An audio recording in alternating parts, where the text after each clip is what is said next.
지난 주일 예배에 이 마리아 향유옥합 사건에 대해서 말씀을 나누면서 저는 위대한 시간 낭비인 예배에 대해서 여러분에게 말씀을 전했습니다.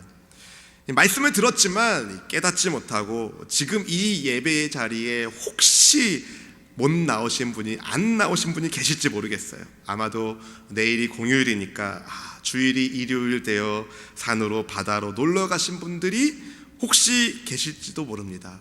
그러나 저는 확신합니다. 지금 이 자리에서 예배하는 이 시간이 가장 소중한 시간이라고 말입니다. 아멘. 지금 이 자리에서 예배하는 여러분들이 가장 값지게 시간을 쓰고 있다는 것을 믿으십시오. 아멘. 반드시 주 하나님께서 말씀에 순종함으로 예배 자리에서 주님께 예배하는 여러분을 복되게 하실 것을 믿습니다. 아멘. 며칠 전 갑작스러운 연락을 받았습니다. 아들이 응급실에 실려갔다는 한 성도님의 긴급한 연락을 받았어요. 급하게 교구장님과 병원에 갔습니다. 젊은 청년이 응급실 중환자실에서 병원에 따르면 생명의 마지막 조치를 취하고 있는 상황이었습니다. 입에서는 막 검은 물이 막 뿜어져 나오면서 어머니 집사님이 제게 이런 얘기를 하시더라고요. 혹시라도 목사님이 오셔서 기도해 주시면 우리 아들 살지도 모른다는 마음이 들어서 저를 부르셨다는 말씀이셨어요. 순간적으로 마음에 부담이 생기더라고요. 그렇지만 주님 주시는 마음으로 이 청년의 몸에 손을 대고 간절히 기도했습니다. 주님, 이 청년에게 다시 한 번의 기회를 주십시오. 이 청년을 살려주셔서 앞으로 주님 붙들고 살 수 있도록 다시 한 번만 기회를 달라고 그렇게 기도를 주님께 드렸어요. 또 우리 수원순복음교회 중보기도팀에게도 이 기도를 부탁했습니다. 그날 오후에 연락이 왔어요. 병원에서는 가족들에게 마음의 준비를 하시라고 말씀을 했는데, 통보를 했는데 상태가 좋아지고 있다는 소식이었습니다. 하나님께 영광 돌립시다. 지금은 이제 일반 병실에 옮겨져서 치료하고 있는데요, 아직 영적인 싸움이 끝나지 않았습니다. 그 청년을 주님께서 붙잡아 주시고 그 청년을 묶고 있는 모든 악령들이, 악한 영들이 다 떠나가고 치료의 과정 가운데 주님이 개입하셔서 깨끗하게 치료하시기를 기도합니다. 저는 주께서 은혜 가운데 도우시고 계시다는 것을 믿습니다. 제가 능력이 있어서가 아니라 우리 주님께서 은혜 가운데, 긍휼하심 가운데 능력을 베풀어 주셨기 때문이라고 믿습니다. 근데 이것보다 훨씬 더 극적인 순간을 맞이한 사람이 있어요. 그는 병에 걸려서 죽었던 사람입니다. 가족들이 슬픔 속에서 그를 무덤 속에 눕혔고 시간이 흘려서 무덤에서는 시체 썩는 냄새까지 풍기게 되었습니다. 모두 끝났다고 말했던 그때에 예수님께서 무덤의 문을 열게 하시고 썩고 있는 시체를 향하여 큰 소리로 외치시죠. 큰 소리로 외치셨습니다. 나사로야, 나오라. 혹시라도 여러분이 놀랄까봐 큰 소리로 외치셨다는 말씀을 드렸습니다. 그러자 이 죽은 나사로가 살아나왔어요. 이것을 본 사람들이 깜짝 놀랍니다. 막 경악을 합니다. 눈이 커집니다. 가만히 있을 수가 없는 거예요. 죽었던 시체가 걸어 나오니 이게 깜짝 놀랄 일이 아닙니까? 그래서 막 사람들이 막 소문을 내기 시작합니다. 야, 예수님께서 죽은 나사로를 살리셨대. 나사로가, 시체 썩는 냄새가 나던 나사로가 이 수건을 배에 동이채로 걸어 나왔대. 이 놀라운 일이 막 소문이 막 쫙 퍼집니다. 이 대제사장들과 바리새인들이 이렇게 높아지고 있는 예수님의 인기를 시기했어요. 질투했어요. 그래서 예수님을 죽일 계획을 짜고 모의를 하고 예수님을 체포하라는 명령을 내리죠. 이런 배경 속에서 예수님께서 유월절 엿새 전에 베다니 나병 환자 시몬의 집에 찾아오신 겁니다.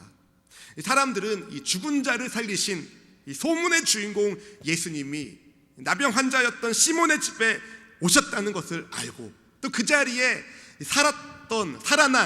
죽었다가 살아난 나사로도 같이 동석하고 있다는 것을 알게 됐습니다. 소식을 들었으니 사람들이 어떻게 반응합니까?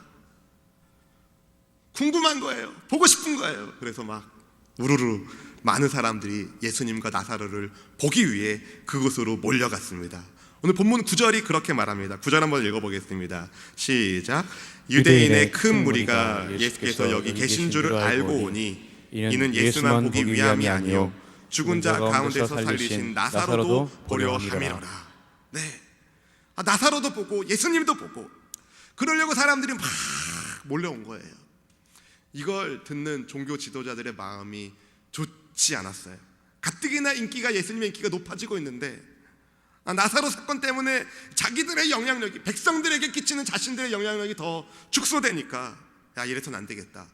우리 권력을 지키기 위해서는 나사로도 해치워야겠다라는 생각을 하고 그들끼리 모의를 시작합니다. 우리 본문 10절 11절이 그렇게 말합니다. 같이 한번 읽어보겠습니다. 10절 11절 시작. 대제사장들이 나사로까지 죽이려고 모의하니 나사로 때문에 많은 유대인이 가서 예수를 믿음이러라. 네, 대제사장들이 증거 인멸을 계획하고 있다는 거죠. 나사로가 뭐 죽을 만한 죄를 지었습니까? 전혀 아니에요. 그런데도 불구하고 나사로를 죽이려고 합니다. 왜냐하면 살아난 나사로는 그 존재 자체만으로도 예수님이 누구신지에 대한 증거가 되었기 때문인 거죠. 실제로 이 나사로 때문에 많은 유대인들이 예수님을 믿게 되었다고 성경은 말합니다. 저는 이 11절에 나사로 때문에 라는 말씀에 여러분 모두가 동그라미 치시길 바랍니다. 저는 이 말씀에 너무 큰 도전을 받았어요. 나사로 때문에 많은 사람들이 예수를 믿게 되었더라. 나사로 때문에, 나 때문에, 저 때문에는 어떤지를 생각하게 된다는 거죠. 저처럼 부족하고 연약한 존재임에도 저 때문에 많은 사람들이 예수님을 믿게 되는지, 아니면 오히려 나 때문에 사람들이 예수님을 믿는 것을 방해하거나 회방하는 것은 아닌지, 주저하게 만드는 것은 아닌지를 생각하게 된다는 거죠. 바라기는 저는 우리 모두가 사람들이 예수님을 믿게 되는 증인의 통로가 되기를 주님의 이름으로 축복합니다. 우리 수원수목원교회 성도들 때문에 하나님 나라 생명책에 그렇게 기록되길 원합니다. 수원수목원교회 성도들 때문에 많은 사람들이 예수님을 믿게 되었더라. 아멘. 우리 여러분 함께 예배하는 우리 때문에 바깥 세상 사람들이, 주님을 알지 못하는 여러분의 가족들이 예수님을 알게 되고 믿게 되고 그분을 영접하여 그들도 주님의 자녀가 되는 은혜가 있기를 진심으로 기도합니다. 마리아가 지극히 비싼 향유를 주님의 발에 부은 잔치가 끝나고 그 다음 날이 되었습니다. 우리 12절 말씀 같이 한번 읽어보겠습니다. 12절입니다. 시작. 그 이튿날에는 명절에 온 큰 무리가 예수께서 예루살렘으로 오신다는 것을 듣고, 네, 이 사람들은 처음엔 그렇게 생각했어요. 예수님이 안 올 거라고. 왜냐하면 이 종교 지도자들이 예수님을 죽이려고 이미 계획을 했고 예수님을 체포하라고 명령을 해놨기 때문에 이번 명절에는 예수님 안 올 거야 라고 생각했어요. 그런데 안 올 거라고 예상했던 예수님이 예루살렘에 오시니까 많은 사람들이 예수님을 환영하려고 우르르 나갑니다. 13절 말씀이 그렇게 설명하고 있습니다. 13절 읽어볼까요? 시작. 종려나무 가지를 가지고 맞으러 나가 외치되 호산나 찬송하리로다. 주의 이름으로 오시는 이 곧 이스라엘의 왕이시여 하더라. 아멘. 예수님을 체포하고 없애버려야 할 바리새인들의 계획과는 전혀 다른 반응을 백성들이 보이는 거예요. 이 백성들의 이 환호하는, 예수님을 환호하는 모습을 보면서 이 바리새파 사람들이 당혹스럽게 서로 이렇게 말합니다. 야, 우리 하는 일이 쓸데없었네. 바로 19절에 그렇게 이야기하고 있죠. 19절도 한번 읽어볼까요? 시작. 바리새인들이 서로 말하되 볼지어다 너희 하는 일이 쓸데없다. 보라, 온 세상이 그를 따르는도다 하니라. 아멘. 죽여야 할, 제거해야 할 예수님을 백성들이 저렇게 환영하니 지금까지 자기들이 계획했던 모든 것들이 다 헛되다는 자조 섞인 한탄을 합니다. 그들은 무심코 과장을 더해서 온 세상이 그를 따른다라고 말했는데, 근데 그게 진리였어요. 실제로 예수님은 온 세상이 따라야 할 왕 중에 왕이십니다. 이 바리새인들은요, 자기들도 모르는 사이에 진실을 말한 거죠. 그들 중에 어떤 사람들은 예수님을 환호하며 맞이하는 이 상황이 분노하게 만들었어요. 화가 났어요. 그래서 예수님께 환호를 멈추게 하라고, 제자들을 책망하라고 그렇게 말하기도 했다는 거죠. 그때 주님이 이렇게 답변하십니다. 누가복음 19장 39절 40절은 이렇게 말합니다. 우리 화면을 보고 한번 읽어보겠습니다. 시작. 무리 중 어떤 바리새인들이 말하되 선생이여 당신의 제자들을 책망하소서 하거늘 대답하여 이르시되 내가 너희에게 말하노니 만일 이 사람들이 침묵하면 돌들이 소리 지르리라 하시니라. 아멘. 네, 돌들이 뭐라고 소리 지르겠습니까? 아마 예수님을 찬송했을 것입니다. 마치 예수님을 환호하는 사람들이 호산나 찬송하리로다, 주의 이름으로 오시는 이 곧 이스라엘의 왕이여라고 주님을 찬송한 것처럼 돌들도 그렇게 주님을 찬송한다는 거죠. 그런데 우리 수원수목회 성도 여러분, 이 백성들의 찬송을 받으시는 예수님의 겉모습이 어떻다고 성경이 말합니까? 그냥 어린 낙이 타고 가시는 거예요. 화려한 빛깔에 왕들이 입을 법한 옷을 입은 것도 아니고, 왕이 탈 만한 늠름하고 멋진 갈기가 휘날리는 백마도 아니고, 귀를 진동하는 우렁찬 나팔 소리도 아니고, 백성들의 환호와는 달리 예수님께서 예루살렘에 들어가는 예수님의 모습은 초라하기 그지 없었다는 거죠. 제자들의 겉옷을 안장 삼으시고 어린 나귀를 타고 가셨다는 겁니다. 마가복음 11장 7절은 이것을 이렇게 설명합니다. 같이 한번 읽어볼까요? 시작. 나귀의 새끼를 예수께로 끌고 와서 자기들의 겉옷을 그 위에 얹어 놓음에 예수께서 타시니. 뭐 큰 나귀도 아니에요. 어린 나귀. 예수님이 타시면 발이 달랑말랑, 발이 끌릴랑 말랑, 정말 초라한 모습입니다. 왕의 행렬치고는 너무 초라하다는 거죠. 그런데도 사람들은 종려가지를 막 흔들어요. 열광적으로 예수님을 맞이합니다. 왜 그랬을까요? 보기와 다르게 예수님께서 죽은 나사로를 살리신 능력의 주라는 것을 사람들이 알았기 때문이었던 거죠. 본문 17절 18절이 그렇게 말합니다. 같이 한번 읽어보겠습니다. 시작. 나사로를 무덤에서 불러내어 죽은 자 가운데서 살리실 때에 함께 있던 무리가 증언한지라. 이에 무리가 예수를 맞으면 이 표적 행하심을 들었음이러라. 아멘. 네, 이 사람들이 예수님을 맞이한 것은요, 나사로를 살리신 예수님의 표적 때문이었다고 성경은 말합니다. 예수님 때문이 아니라 예수님의 표적 때문이었다. 이게 문제였던 거예요, 문제. 이 사람들은요, 굉장히 종교적인 사람들입니다. 굉장히 종교적인 사람들이에요. 율법에 따라서 유월절 절기를 지키는 사람들이었고, 또 그들이 언급한 호산나 주의 이름으로 오시는 이라는 이 말씀은 구약성경 시편 118편의 25절 26절의 일부를 인용한 겁니다. 시편 118편 25절 26절은 이렇게 말해요. 야훼여 구하옵나니 이제 구원하소서. 야훼여 우리가 구하옵나니 이제 형통하게 하소서. 여기서 이제 구원하소서라는 단어가 바로 이 호산나라는 단어입니다. 야훼 이름으로 오시는 자가 복이 있으며 주의 이름으로 오시는 이여, 바로 이 부분을 인용한 거죠. 예수님을 찬송하는 무리들은 이스라엘을 구원하는 분으로, 메시아이신 예수님에 대한 기대가 한층 높아져 있었다는 거죠. 그들이 흔들고 있는 종려나무 가지는 그냥 얼떨결에 흔드는 게 아니에요. 여리고에서 가져와서 흔들고 있는 건데요, 왜 흔들고 있을까요? 이 종려나무 가지는요, 유대 민족에게 민족적 상징물 가운데 하나입니다. 군사적 승리를 경축했을 때, 잠깐 독립했을 때 이스라엘의 상징물로 이 종려나무 가지가 되었거든요. 죽은 자도 살리시는 예수님이라면 분명 우리의 기대대로 이스라엘을 로마로부터 독립시켜 줄 거야 라는 기대를 가지고 종려나무 가지를 흔들며 예수님을 찬송했던 것이죠. 하지만 그들이 생각하는 예수님의 모습과 정작 예수님의 모습은 너무 달랐어요. 그들이 생각하는 메시아이신 예수님의 모습과 실제 메시아이신 예수님의 모습이 너무 달랐다는 거죠.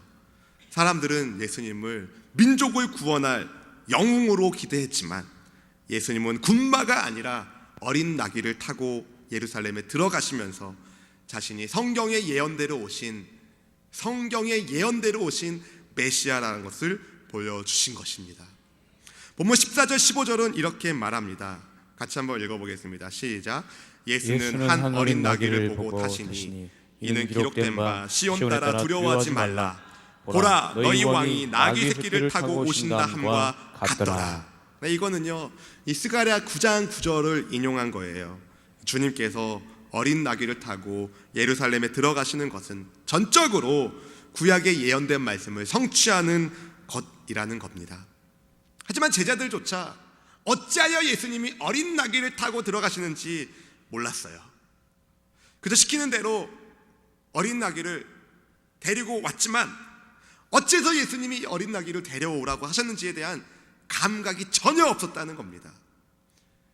제자들은 예수님께서 영광을 받으신 후에야, 다시 말해서 예수님께서 십자가에서 죽으시고 부활하시고 승천하시고 제자들에게 성령을 보내주신 이후에야 이 사실이 예수님의 이 종려나무 가지를 흔들고 예수님을 맞이하는 그 가운데 주님께서 어린 나귀를 타고 들어가시는 것이 무슨 의미가 있는지 그제서야 깨달았다는 겁니다. 본문 16절이 그렇게 설명하고 있습니다. 같이 한번 읽어볼까요? 시작. 제자들은 처음에 이 일을 깨닫지 못하였다가 예수께서 영광을 얻으신 후에야 이것이 예수께 대하여 기록된 것임과 사람들이 예수께 이같이 한 것임을 생각하더라. 아멘. 이 성령의 감동으로 요한복음을 기록한 사도 요한도 영적인 각성이 일어나기 전에, 성령 받기 전에는 예수님께서 어린 나귀를 타고 예루살렘에 입성하시는 일이 어떤 의미가 있는지 깨닫지 못했어요. 그저 분위기에 휩쓸려서 남들이 흔드니까 자기도 흔들고, 남들이 벗어서 올려놓으니까 자기도 벗어서 올려놓고, 남들이 예수님을 찬송하니까 자기도 예수님을 찬송한 것입니다. 저는 오늘 말씀을 준비하면서 이 주님을 찬송하는 두 부류의 사람들을 보게 됩니다. 하나는 예수님을 자기 욕망을 채워줄 정치적 메시아로 생각하고 찬송하는 사람들입니다. 이 사람들은 말로는 예수님을 왕이라고 선언합니다. 주의 이름으로 오시는 이여, 이스라엘의 왕이시여, 예수님을 말로는 왕이라고 부릅니다. 하지만 전혀 그분의 왕 되심을 인정하지 않아요. 오히려 그분께, 왕이신 그분께 자기 생각을 강요할 뿐입니다. 그들이 외치고 있는 찬송의 외침은 그저 욕망에 가득한 외침에 불과했다는 거죠. 또 다른 하나는 주님 말씀에 아무런 깨달음 없이, 감각 없이 그저 분위기에 휩쓸려 찬송하는 성령 받지 못한 제자들을 봅니다. 우리는 어떻습니까? 여러분은 왜 예수님을 찬송하십니까? 예수님을 찬송해야 하는 많은 이유가 있지만 저는 이 시간 가장 중요하다고 생각하는 단 한 가지를 나누고자 합니다. 왜 우리는 예수님을 찬송해야 합니까? 바로 예수님께서 나를 구원해 주셨기 때문입니다. 예수님께서 나를 구원해 주셨기 때문에. 지난주 말씀 본문인 이 마리아가 향유 붓는 사건과 오늘 예수님께서 어린 나귀를 타고 예루살렘에 들어가시는 사건은요, 모두 다 예수님의 십자가와 연결됩니다. 이 향유 사건은 예수님의 장례를 예비하는 것이고, 예루살렘 입성은 하나님의 어린 양이신 예수님께서 인류의 죄를 위해서 십자가를 지시는 죽음의 자리로 나오시는 의미를 갖고 있기 때문이죠. 이 예수님께서 예루살렘 성에 입성하신 장면은요, 신약성경 4복음서에서 다 나와요. 마태복음에도, 마가복음에도, 누가복음에도, 요한복음에도 나옵니다. 무슨 의미입니까? 그만큼 중요하다는 거죠. 백성들의 환호를 받으시면서 예루살렘 성에 들어가신 예수님은 며칠이 못 되어 체포되시고 십자가에 달려 죽으십니다. 그런데 하나님의 어린 양이신 예수님께서 죽으신 그날은 다름 아닌 유월절을 맞이해서 이스라엘 사람들이 자기의 죄를 용서받기 위하여 어린 양을 죽이는 날이기도 했다는 거죠. 유대 역사가인 요세푸스의 말에 의하면 당시 25만 마리 이상의 어린 양들이 목숨을 잃었다라고 이야기합니다. 피비린내 나는 예루살렘 성에서 예수님께서 피를 흘리신 것이죠. 무슨 의미입니까? 죄로 인해서 죽어야 할 우리를 살리기 위해서 주께서 십자가 위에서 죽으셨다는 겁니다. 그분 때문에 우리는 죄 용서함을 받았고 다시 사신 그분 때문에 우리는 생명의 소망을 갖게 되었습니다. 그래서 우리는 예수님을 찬송하는 거예요. 우리를 구원하신 예수님을 찬송하는 겁니다. 죄로 인해 죽은 우리를 살리신 예수님, 이걸 상징적으로 보여주는 인물이 바로 나사로입니다. 나사로는 죽었다가 예수님의 음성을 듣고 살아난 사람입니다. 죽었다가 살아난 나사로는 바로 우리를, 예수님을 주님으로 믿는 우리를 상징합니다. 우리도 전에는 죽었던 사람입니다. 그런데 주님의 부름을 듣고 예수님을 믿게 되었고 이제 우리는 산 사람이 된 겁니다. 죽었다가 살아나는 데 있어서 나사로가 한 일이 무엇입니까? 없어요. 그냥 들은 것뿐입니다.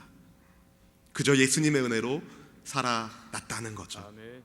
아무 희망도 없는 시체가 예수님의 부름 때문에, 예수님의 은혜 때문에 살아났다는 거죠. 우리도 마찬가지예요. 에베소서 2장 1절은 이렇게 말합니다. 같이 한번 읽어봅시다. 시작. 그는 허물과 죄로 죽었던 너희를 살리셨도다. 아멘.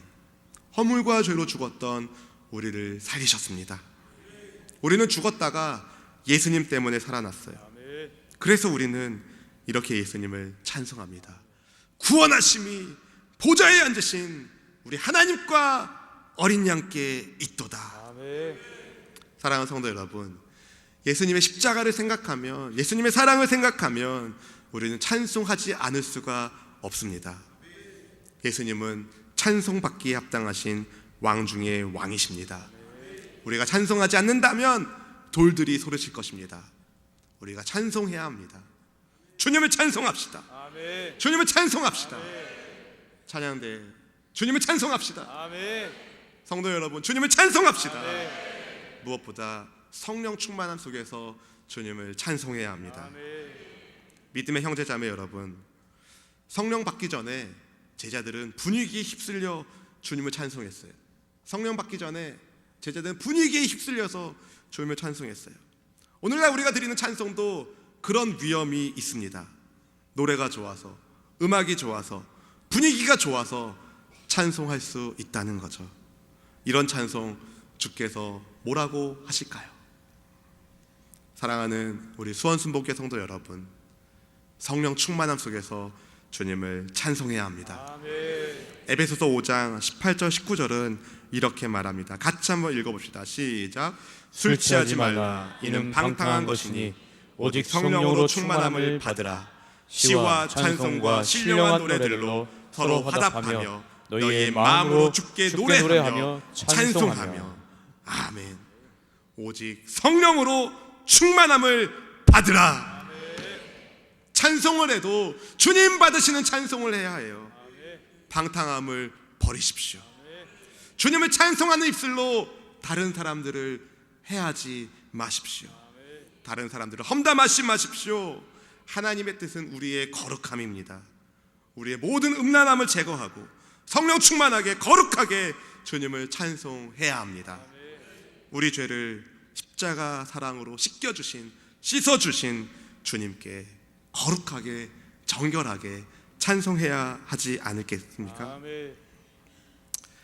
찬송의 능력 속에서, 찬송의 능력 속에서 주님의 높으심을 체험하길 원합니다. 거룩하게 정결하게 주님이 받으시는 찬송을 드려야 합니다. 모든 피조세계는 주님을 찬송해야 합니다. 사람들도, 동물들도, 식물들도, 하다못해 돌들도 주님을 찬송합니다. 저는 주님을 찬송하는 우리의 입술이 주님을 높이는 입술이 되기를 간절히 축복합니다. 구원하심이 누구에게 있습니까? 보좌에 앉으신 우리 하나님과, 다른 사람의 하나님이 아니라 나의 하나님, 우리 하나님, 우리를 죄에서 깨끗하게 해주신 어린 양 예수님께 찬송을 드립시다. 마지막 때에 우리가 천국에 가서 뭐 할까요? 주님을 찬송할 겁니다. 우리가 드리는 찬송이 바로 천국에서 드리는 찬송과도 같이 주님을 사랑하는 마음으로, 우리를 거룩하게 하시는 주님의 뜻에 순종함으로 보좌 앞에서 정직하게, 정결하게, 순결하게 주님을 노래하는 찬송의 입술이 되기를 주님의 이름으로 축원합니다.